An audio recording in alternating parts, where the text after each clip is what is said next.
ఢిల్లీ సహా ఉత్తరాది రాష్ట్రాలను దట్టమైన పొగమంచు కమ్మేసింది. విమానాలు, రైళ్లు సహా రవాణా వ్యవస్థపై తీవ్ర ప్రభావం పడింది.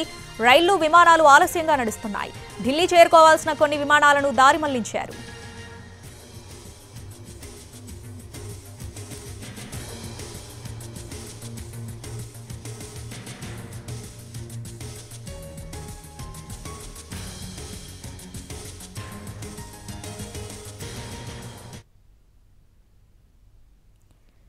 ఉత్తరప్రదేశ్లోని పలు ప్రాంతాల్లో పొగమంచు భారీగా కమ్మేసింది. ఎదురుగా వచ్చే వెహికల్స్ కనిపించక ప్రమాదాలు జరుగుతున్నాయి. ఆగ్రాలో దట్టమైన పొగమంచు కారణంగా రోడ్డు ప్రమాదం జరిగింది. వాహనాలు ఒకదానికొకటి ఢీకొన్నాయి. ప్రమాదంలో పలు ట్రక్కులు, లారీలు ధ్వంసమయ్యాయి. పలువురికి గాయాలయ్యాయి.